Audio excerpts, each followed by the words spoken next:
I watched the digital tracker on my screen as $300,000 vanished into thin air. The thief was not a masked stranger, it was the woman who taught me how to walk. My name is Clara. I am 32 years old, and for the past 3 years, I have been the silent sponsor of a family that pretended I did not exist.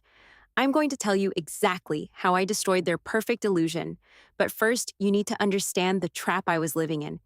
Every single month, like clockwork, $2,400 left my bank account to pay the mortgage on a house I no longer called home. My parents lived there with my older sister, Harper. Harper was the golden child. She failed at everything she tried, yet she was celebrated for simply breathing. I was the architect who worked 80-hour weeks, lived in a tiny apartment 200 miles away, and paid their bills. My reward was total invisibility. I convinced myself that paying the mortgage was my duty.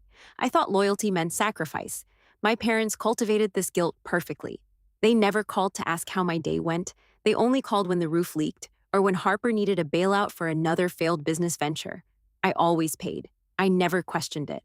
Until the night of their 30th wedding anniversary. My mother had told me a week prior that the dinner would be incredibly small. She claimed the restaurant had strict seating limits. She told me not to worry about making the long drive, insisting it was just a quiet evening for her and my father.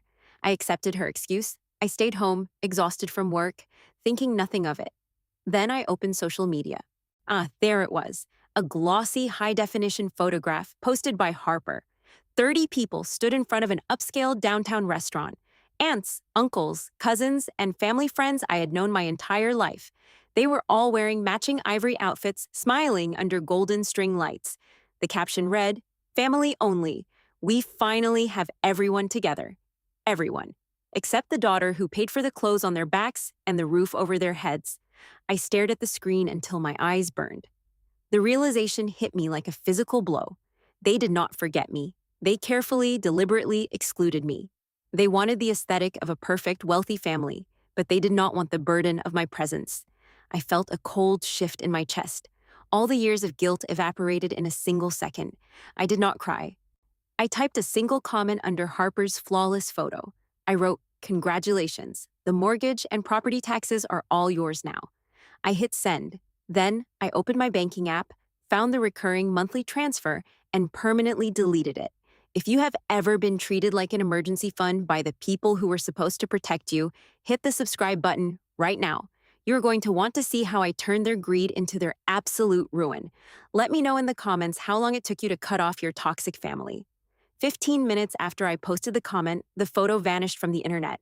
My phone began to vibrate violently. 10 missed calls. 20 missed calls. My mother. My father. Harper. They were panicking. I turned the phone face down and went to sleep. It was the best rest I had gotten in 3 years. For a month, I ignored their increasingly frantic text messages. My mother tried to play the victim, claiming I misunderstood the situation. Harper tried to shame me, calling me a bitter, jealous sister. I gave them nothing. Silence is the ultimate weapon against narcissists. But I underestimated how far they would go to protect their lifestyle. They realized I was not going to send another dime. So they decided to take it themselves. 2 months later, a thick, heavy envelope arrived in my mailbox. The return address belonged to a major national bank. I tore it open, expecting a standard credit card offer. Instead, I found a home refinance agreement. It detailed a massive high-interest loan taken out against their property. The loan had been approved and finalized just 4 weeks ago. And right there, printed in bold black ink at the bottom of the guarantor page, was my name. Clara, primary financial guarantor. My blood ran cold. I never signed this document. I had not spoken to them in months. I called the bank immediately. I demanded to know how a loan of this size was approved without my physical presence. The account manager explained that the documents were signed electronically. He noted that the digital signature and security credentials perfectly matched the ones I used when I first set up the mortgage payments years ago. The pieces snapped together. I had given my parents limited access to a joint portal back then to manage the property taxes. I never revoked it. They did not just exclude me from a party. They committed identity theft. They forged my digital signature to secure hundreds of thousands of dollars, fully knowing I would be legally responsible when they inevitably defaulted. They thought I would be too scared of ruining my own flawless credit score to report them. They thought they had me backed into a corner. I pulled out my laptop, ready to freeze the account and file a police report. But the moment I logged into the joint banking portal, a bright red banner flashed across the top of my screen. It was a live notification. Transfer in progress. $50,000 was currently being routed to an offshore account. Someone was logged in at that exact second, draining the funds. And if I clicked cancel, they would know I was watching. I had to make a choice. Stop the transfer and show my hand, or let them take the money and build an inescapable trap. The loading bar crawled across my computer screen. 80%, 90%. My finger hovered over the cancel button. If I clicked it, the transfer would fail. The bank would immediately lock the portal. My parents and Harper would realize I was watching. They would clear their browsing history, claim their computer was hacked by a stranger, and play the victim. They would get away with it. I took a deep breath. I moved my hand away from the mouse. I sat in the dark and watched the progress bar hit 100%. The screen flashed bright green. Transfer complete. $50,000 had just successfully moved from the fraudulent loan under my name, straight into an offshore holding account. I did not panic. I actually smiled. You see, if I had stopped them, it would have been a simple case of attempted identity theft. Hard to prove in court, easy to dismiss as a family misunderstanding. But by letting the money cross international lines, the game changed completely. They did not just steal from me anymore. They committed federal wire fraud. They just handed me the exact weapon I needed to permanently destroy them. The next morning, I did not call the police. The police are too slow. I called Clark Benson. Clark is a corporate forensic attorney. He specializes in tracking stolen digital assets. I walked into his office, opened my laptop, and showed him the transfer logs. He did not ask about my feelings. He just asked for the login credentials. Within 48 hours, Clark had completely dismantled their little operation. They are incredibly stupid, Clark told me, handing over a thick manila folder. The offshore account is registered under a shell company, but the IP address used to initiate the transfer, it traces back directly to your parents' home Wi-Fi router, specifically to a MacBook Pro registered to your sister, Harper. They used their own home network to commit a federal crime. I opened the folder. Clark had pulled every digital footprint they left behind. The email used to verify the loan was a backup account my mother created years ago. The phone number linked to the two-factor authentication belonged to my father. It was a complete family conspiracy. "We can freeze the account now," Clark suggested. "No," I replied, closing the folder. "If we freeze it now, they only lose the $50,000. I want them to spend it. I want them to feel rich. Then, I want the federal government to ask them where the money came from." Clark looked at me for a long moment. Then, he nodded. If you love seeing arrogant people dig their own graves, make sure to hit that like button. Have you ever let someone lie to you just to see how far they would go? Tell me your best trap story in the comments. Over the next 2 weeks, I became a ghost. I blocked their numbers. I went completely silent. And just as I predicted, their arrogance took over. Harper thought she had won. She thought I was too scared or too stupid to notice the massive loan on my credit report. With $50,000 of stolen money burning a hole in her pocket, she did what every fake influencer does. She started flexing. I created a burner account on social media just to watch her. On a Tuesday, she posted a video of herself holding the keys to a brand new luxury SUV. The caption read, "Hard work pays off. God is good." On Thursday, she posted a story from a high-end designer boutique, holding 3 expensive leather bags. On Saturday, my mother joined in.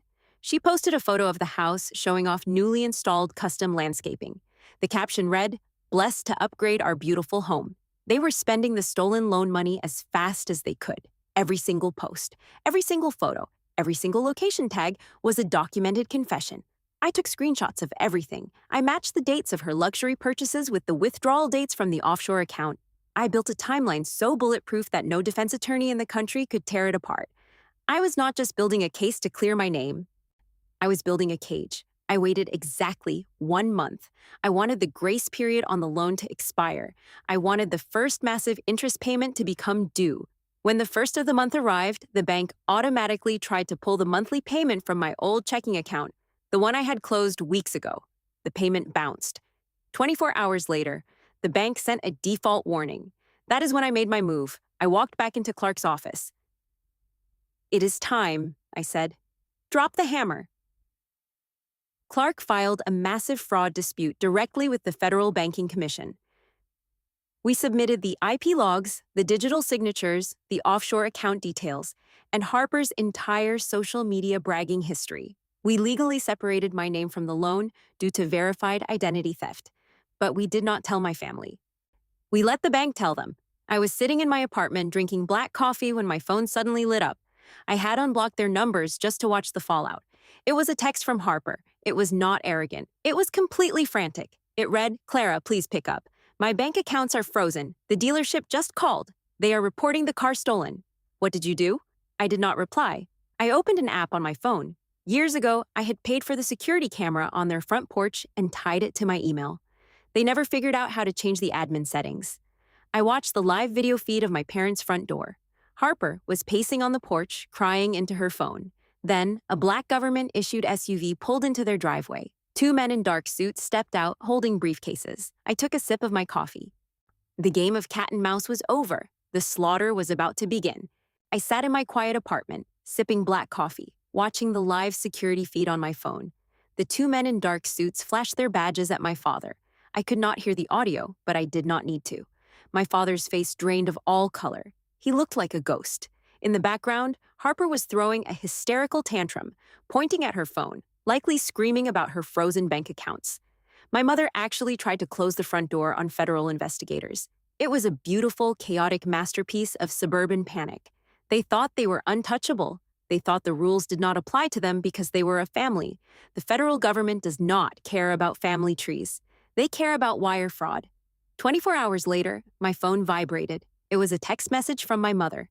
It was not an apology. It was not a plea for forgiveness. It was a demand. It read, "We are at your lawyer's office in the city. Clark Benson, get down here right now and fix this mess." Harper is terrified. I smiled. They still thought I was their obedient servant. They still thought I would rush in to clean up the disaster they created. I took my time. I put on a tailored black suit. I wanted to look professional. I wanted to look like an executioner, because today I was officially burying their future. When I walked into the glass boardroom at Clark's law firm, the tension was thick enough to choke on. My mother was clutching a tissue, trying to squeeze out fake tears. My father was staring at the mahogany table. Harper looked like a caged animal. She was wearing cheap sweatpants, a drastic change from her designer outfits just 2 days ago. Clark sat at the head of the table, his hands folded over a thick legal file. "Clara," my mother gasped, standing up and reaching her arms out. "Thank God. Tell this horrible man to call the bank. They took Harper's car. They froze our retirement accounts." I did not hug her. I did not even look at her. I sat down in the leather chair directly across from Harper. "I did not come here to fix anything," I said, my voice completely flat. "I came here to watch." Harper slammed her hands on the table. "You psycho! You set us up. You reported my accounts as fraudulent. Tell them to give my money back right now." "Your money?" I tilted my head. "You mean the $50,000 you stole using my identity? The money you used to buy a luxury vehicle while I was paying the property taxes on your house?" "It is family money," Harper screamed, her face turning red. "We needed it. You have a great job. You could have paid it off. You are just jealous of me." If you cannot believe the absolute delusion of this toxic sister, hit the like button right now. Have you ever dealt with a narcissist who blames you for their own crimes? Tell me down in the comments how you handled them. Let us get back to the boardroom. I looked at Clark. He nodded and slid 3 pieces of paper across the table. "This is not a negotiation," Clark said, his voice cold and professional. "This is a courtesy meeting to explain your legal reality. We have successfully proven identity theft. Clara's name has been completely removed from the refinanced loan." My father finally spoke. His voice was shaking. "What does that mean for us?" "It means," I leaned forward, looking directly into my father's eyes, "that the bank now views the entire loan as fraudulent. Since you defaulted on the original mortgage payments after I stopped paying them, the bank is foreclosing on the house. Today." My mother stopped fake crying. Real panic set in. "No. No, we have lived there for 30 years. Clara, you cannot let them take our home." "I'm not letting them do anything," I replied softly. "You handed them the keys when you forged my signature." "But what about the 50,000? Harper interrupted, completely ignoring the fact that our parents were about to be homeless. "My accounts are locked." Clark adjusted his glasses. "The Federal Banking Commission has seized those funds.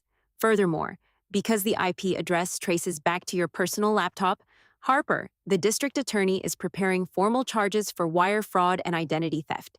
You are looking at a minimum of 3 to 5 years in federal prison. The room went completely, dead silent. Harper stopped breathing. The color vanished from her face. She looked at Clark, then at me, and finally at our mother. The arrogant influencer mask melted away, revealing the terrified, selfish child underneath. And this is where the true beauty of karma revealed itself. When toxic people are backed into a corner, they do not protect each other. They turn on each other. Harper stood up so fast her chair crashed to the floor. She pointed a trembling finger not at me, but at our mother. I am not going to jail, Harper screamed, her voice cracking. Tell them the truth, Mom. Tell them it was your idea. I did not forge Clara's signature. You did. You gave me the login details. You told me to transfer the money. My mother gasped, clutching her chest as if she had been shot. Harper, how could you? I am not taking the fall for you, Harper yelled back, pulling her phone out.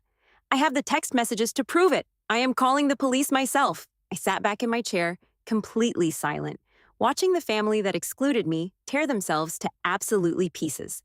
But what Harper did not know, and what my mother was about to find out, was that I already had those text messages. And the final trap I set was going to put both of them behind bars. I am calling the police, Harper screamed, holding her phone like a weapon. I am telling them everything. You gave me the password, Mom. My mother sobbed, burying her face in her hands. I was just trying to help you, Harper. We needed the money, I finally laughed. It was a quiet, cold sound, but it echoed in the glass boardroom. Both of them stopped yelling and looked at me.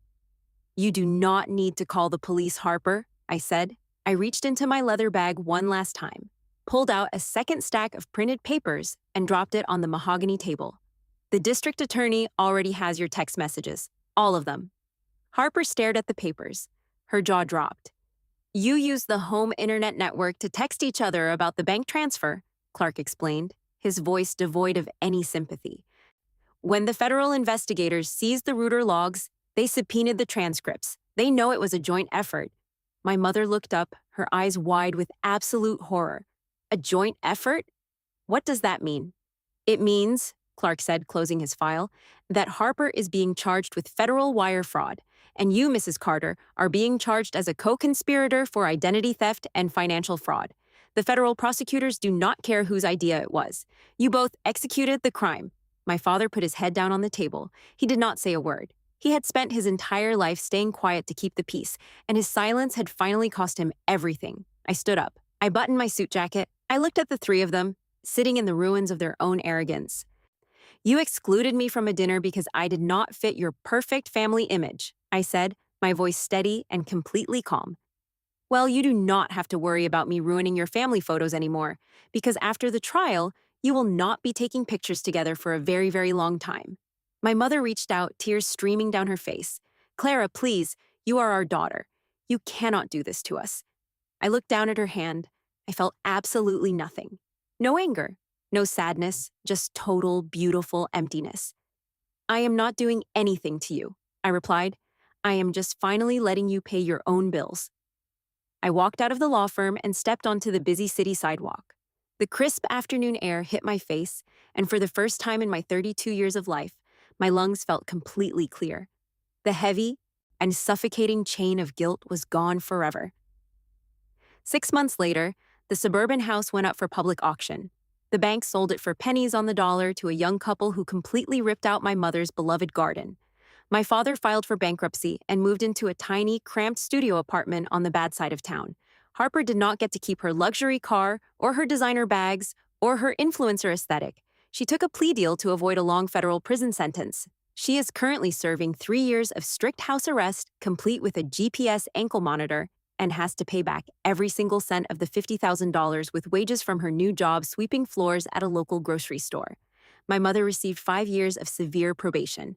They do not speak to each other anymore. The perfect, united family they pretended to be on the internet shattered the second there was no money left to glue it together. As for me, I moved out of my tiny apartment. I bought a beautiful modern loft with massive windows overlooking the city. My credit score is flawless. My bank accounts are untouchable. I sleep 8 hours a night, and my phone never rings with emergency demands for cash. For years, I was told that family is unconditional. I was told that blood means you have to sacrifice your own happiness to keep the peace. I am here to tell you that is a lie. Love is an action, not an obligation. If people only love the version of you that pays their bills, stays quiet, and accepts disrespect, they do not love you at all. They love what they can extract from you. Do not let anyone turn your loyalty into a liability. Cutting off toxic family members is the hardest thing you will ever do, but it's also the most necessary. Peace is the most expensive thing you will ever buy in your life, but I promise you, it is worth every single penny. If this story resonated with you, do not forget to like this video and subscribe to the channel for more stories of survival and ultimate revenge. Remember, you write your own ending. See you in the next video.